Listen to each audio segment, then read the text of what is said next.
This is Helena Kotina from Nervosa, and we are together with We Go to 11. Why don't you just make 10 louder and make 10 be the top number and make that a little louder? These go to 11. All right. Hey, Helena, thank you so much. This is going to be for We Go to 11. And you have a new record coming out, Nervosa, in April 3rd, Slave Machine on Napalm. Now, this is the second record, I think, that you've recorded with the band, correct? Yeah, that's correct. So how's it feel to finally, I think the band finally solidified the lineup, so that's a good thing, huh? That's a great thing, actually, and it feels more relaxed working with this like same people, because we're exactly the same team that we've been working for Jailbreak. Right. So it feels definitely safer, a lot more relaxed, and I don't know if it would have been possible to deliver the Slave Machine album like on time if we didn't have this team again, because Slave Machine was kind of done in different parts, because we've been touring a lot in 24 and 2025. And we also didn't want it to delay 1 year long more the album release, right, in order to be able to finish touring and then have the time to, finish compositions and then hit the album for the recordings. So we decided to make everything in between of touring. So yeah, having the same people working definitely had a huge part in the whole process. right. And what was the length of time that this recording for this record from beginning to end? I mean, I know you said you were doing this in between like tours and live shows and stuff like that. So when did it actually begin, and roughly when did it end? I think we kind of actually with Prika, we kind of collecting ideas in all around the year. We don't stop. Like if we have ideas and they are good enough, we always have like this folder that we are throwing all the riffs and whatever we are coming up with, just to have content and material. And actually, I think the first songs were composed in kind of early 2024, if I am correct. Okay. Like some of the songs were composed by that time, and then it was going like we put down the schedule actually, and we were seeing where we have gaps from touring, and we were planning stuff according to that. And definitely we did also basically the composing process finished in 2025, but we did also some stuff like in the studio, not main stuff, but more about the details in the guitars, and had some extra ideas. Of course, all this stuff we finished it in the studio. So this was like by May of 2025 that we had the deadline. But yeah, it was kind of many different parts in order to finish this album. Right. And I saw you guys on the last tour, I think, when you played the Northwest United States. Are you is Nervosa a band that tries out new material live at all, or you guys just save that for yourselves? I mean, did you perform any of this potential song ideas live at any given point, or was this something that you just kind of kept until you finalized? No. We keep everything until it's like completely done, and then we bring it out on stage. Yeah, we kind of working in this way always. Right.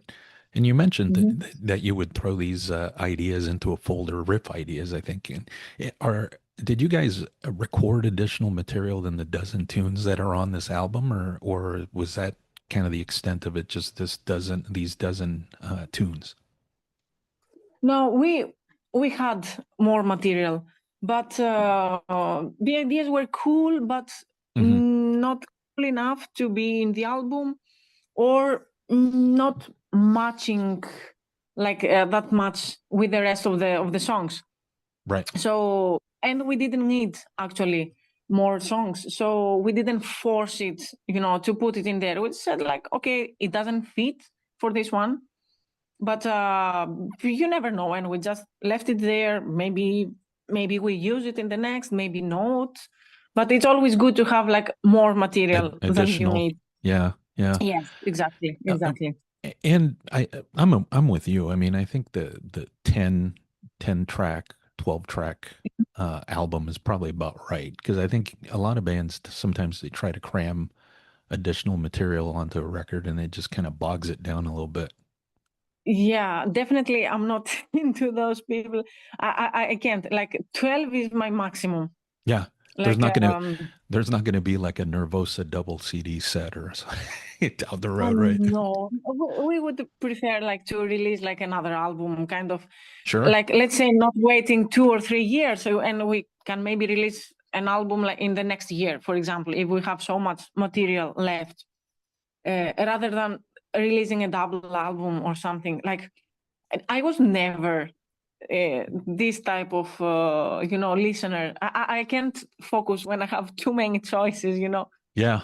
So definitely, if I have like 10 to 12 songs Hmm. that they're like bangers and they give everything, I am okay. I don't need more songs just to have something extra. If these 10 songs like work and they're killer, it's, for me, it's the best. Right. No, and that makes sense. I think it's the old school mentality. I mean, I think even back in the day, I think there were albums that had 8 or 9 songs. And Yeah. if they were all solid, I mean, then that was a bonus for the fan. Yeah, exactly. I prefer this way than having like some hit songs and then having some filler songs. Yeah. I don't find the meaning. Yeah. Yeah. And I mean the sequencing of the record, again, I always talk with bands and artists about the sequencing. How important is the sequencing of the record for this one? Because I think, the 3 tunes that open this album kind of set the whole thing up for the other 9 that are to come. Yeah. Actually, the sequence matters a lot, and we always try to take this from the audience perspective, and we always try to put ourselves as listeners. Like, if I go and buy a record and put it to listen, what would be the thing that would keep me there to listen to the whole album? So we always go for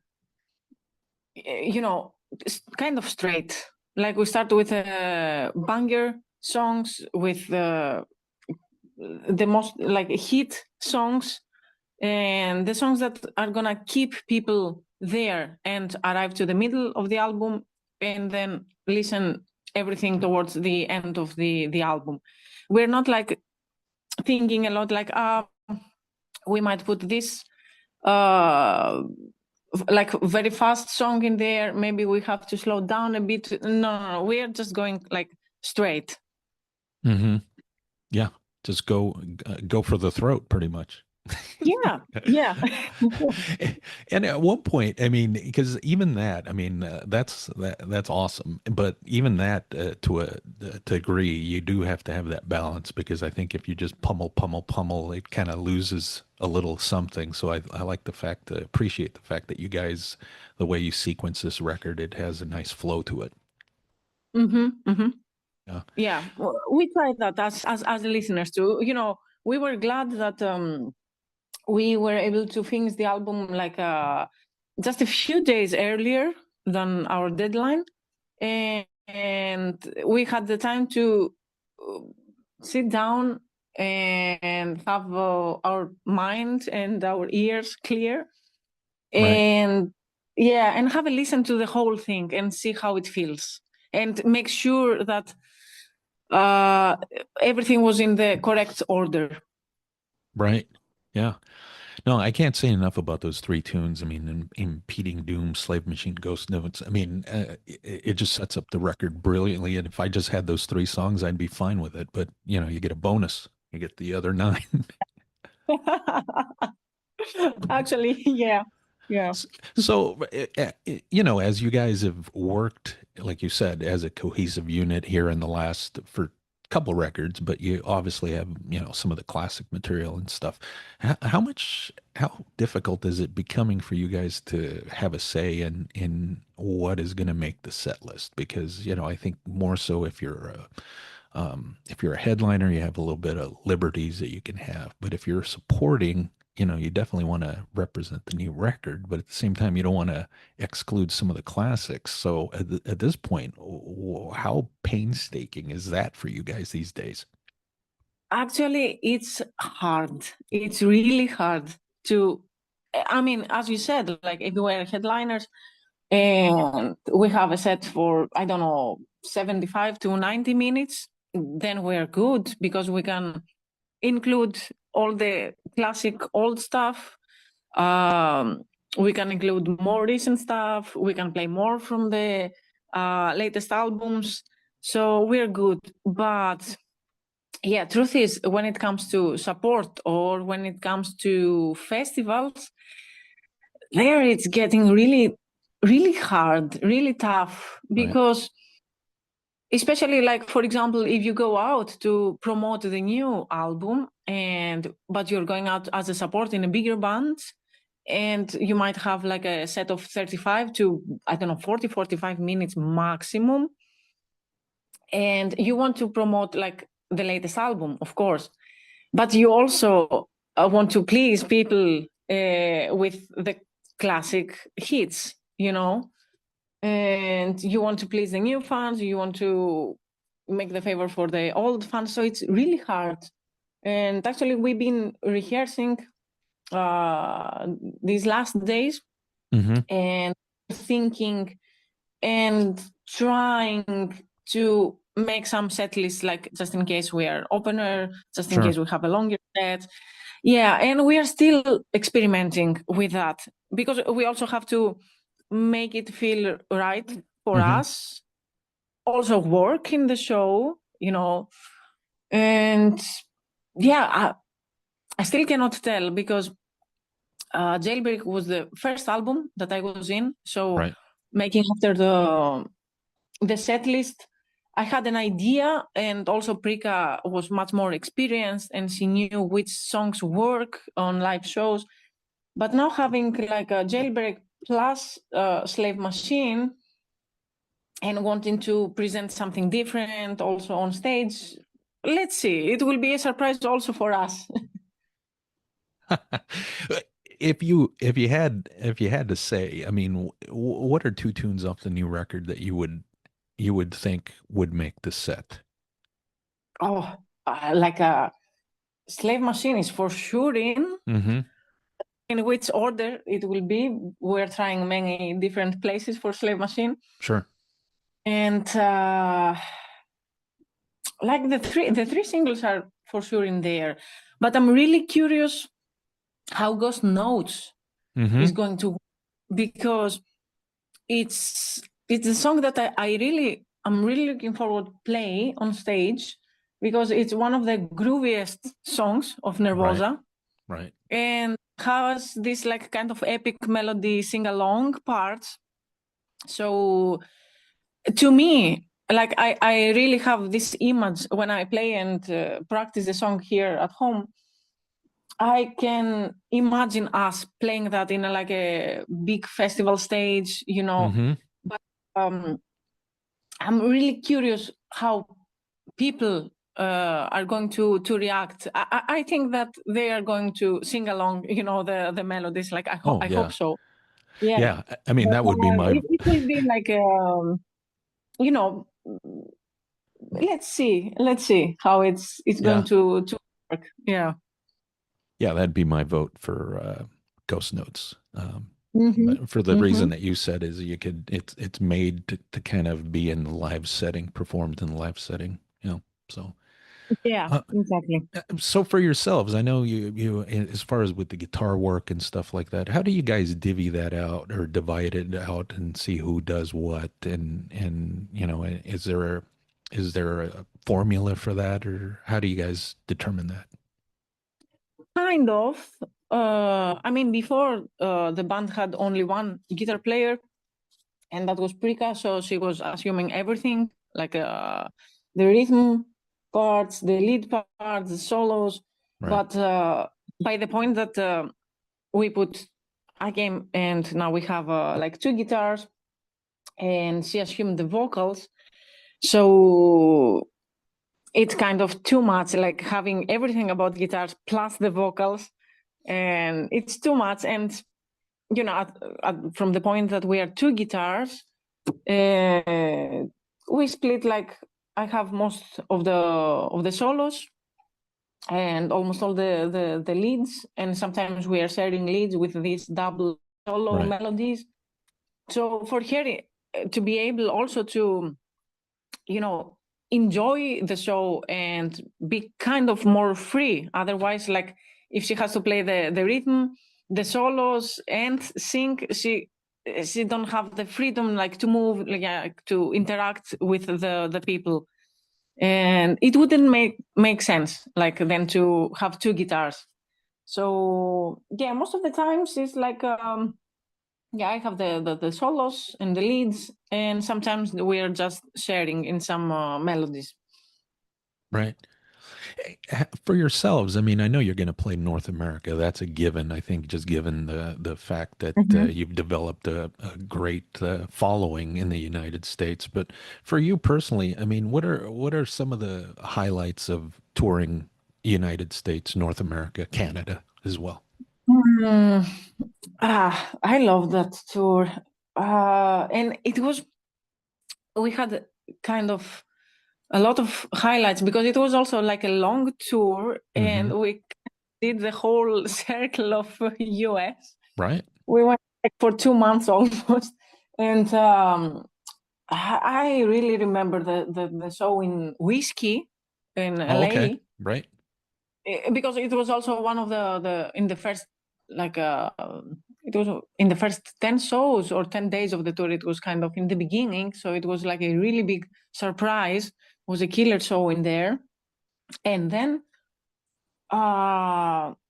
Canada was great, every show, and I never been there again, so I didn't know what to expect, but it was great every show. And what I have still in my head, it was the shows in New Jersey and Brooklyn. These were Ah, like okay. these were hardcore shows. Actually, I felt like playing in a hardcore punk band. Oh, wow. Okay. It was wild. I So mean, just real intense, huh? it was literally just bodies in the air the whole time. Oh, geez.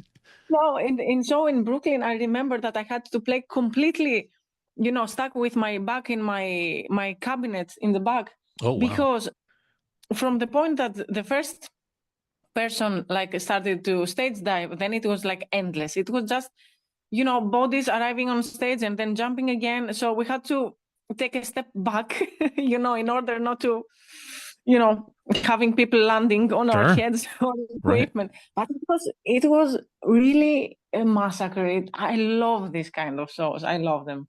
Nice. Nice. You were also, I think, did you make the trek out to the NAMM show this year? I think you did, right? Yeah, I did. Yeah, I was So, at the NAM show. Yeah. so how is that for you? Because I haven't been. I mean, that's like madness. Although it is pretty cool because you get to bump into all sorts of other people, and I'm sure you're Mm. familiar with a lot of the other fellow musicians that are there. But tell us a little bit about the NAMM experience. It's It's insane. It's insane. It's 3 days of endless talking. Literally, you're losing your voice by the last day, endless walking. And it's so amazing because you got to hang out with a lot of people that you already worked with or toured with. You are meeting so many new people, and also talking straight with having the chance to talk straight with the people from the brands and the companies in their booths. It's amazing, you know. It's great to know in person the companies that you are endorsed by, and it's great to have this kind of talks about the equipment and make everything in person. It's much different than talking through emails or through video calls. You know, it's totally different thing. Also, you have the chance to try tons of new stuff and crazy stuff that you might never need, actually, maybe. But it's insane the amount of, you know, crazy stuff in there. But no, for me, it's like something that I would try to make. Like, if we're not touring, maybe I'll try to make it like almost like, I don't know, every year or something like that, if it's possible. But it's a really great experience. Right. And how do you prepare yourself so going into that? Because I know oftentimes people, and myself included, haven't gone, and then a few days later you come down with some kind of an illness from being exposed to all the various different people and stuff like that. I mean, what kind of precautions would you recommend people do, or that you take yourself? You know, I have no idea because both times, and especially the last time, I just went there and, you know, just enjoyed the whole thing without thinking about a lot about that, like getting, just you know, I really don't know. I really didn't make any preparation before. Did you wind up getting sick though, is the question. Not that much. Not too bad. I was more like it was not too bad for me, surprisingly. Yeah. I just was for sure jet lagged, for sure. Oh The jet lag. Oh wow, it was heavy. How long of a flight? How long of a flight was that for you? Oh, for me, traveling from Greece, because I have to take 2 flights actually. Yeah. Like, the whole trip is around 17 hours. Wow. Yeah. Yeah, it's well, there a you lot. go. And plus the time difference, because it's about 8 hour. Sorry, it's 10 hour of difference. Oh, yeah. So it takes a couple of days for the body to adjust. Oh, I'm sure. Real quick, I was going to ask you this. I mean, do you have any particular hobbies that are not music related? What would be one of those hobbies? Actually, I'm a lot into sports. Like, from really young age, I was a lot into martial arts and sports in general. So I am trying to keep up, like working out at least, I don't know, 3-4 times per week, if possible. And rather than that, I like watching movies a lot, actually. I love watching movies. And maybe when I used to have a motorcycle, I was going out for long rides, but not anymore. I hope someday soon again, but yeah. Yeah. What, did you have a spill on the motorcycle? Is that why you got rid of it, or? No, actually, it was kind of being parked in there for so many months without moving, and I was feeling kind of bad. Yeah, just taking out for a ride every, I don't know, once in 3-4 months, because I was missing a lot. Sure. So yeah, I was paying more money because it it had more problems, like you know, rather than. And I said, okay, it's a pity. So I sold it to a friend of mine, at least. Yeah. So yeah, it was kind of hard. Yeah, no kidding. As far as like the movies you like, is there a particular genre that you prefer? I'm a big 80s fan, Okay. and it's like horror movies, you know, Oh, the okay. classic Halloween. Yeah, yeah. Nice. Friday the 13th, yeah, all these kind of movies. Then I like this, like really classic stuff, like I don't know, Rocky, Top Gun, you know, Hmm. really, really classic stuff. Classic stuff. Yeah. And yeah, yeah, absolutely. Okay. And yeah, I'm more into like uh action, horror, crime movies or series, but I'm not. It's like music. Like I'm gonna try, and if I like the movie, it's like not because it's not a thriller movie or a horror movie. I will say like no, it's Yeah. like music. Right. I'm going to try. Yeah. Yeah. Yeah. Nice. Hey, so Mhm. this leads into the last question I got for you. You familiar with Spinal Tap? You ever watch that movie? Yeah. Yeah. Yeah. And this is we go to 11, so it does have that connection to Spinal Tap. But do you have a particular Spinal Tap type story that's happened either in your time in Nervosa or otherwise that you can share? Oh, it had to be like some of them. Like for sure, like going out of tour, you have to have some of these Hmm. moments. Right. But mm, I remember it was a really dumb thing. It was back in 2023 or something. I don't remember. We were playing a festival, and it was kind of in the middle of nowhere and kind of late at night. And I don't remember what was going on with the room keys and the cards and the room numbers. It was also messed up and so difficult to find out your room in there because it was like a small. How can I say? Like small apartments. You know, the rooms Hmm. were like small Right. apartments. It was not all together. And I remember I really had to run to my room to leave all my stuff, like after the stage, and then we had more things to do with the band.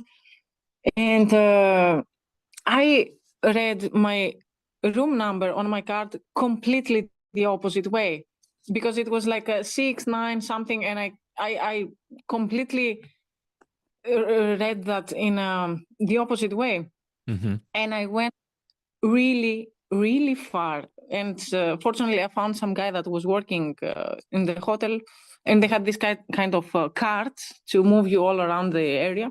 Oh yeah. And he got me with a cart driving like at least like 5 or 10 minutes. So I was like completely away from my actual room.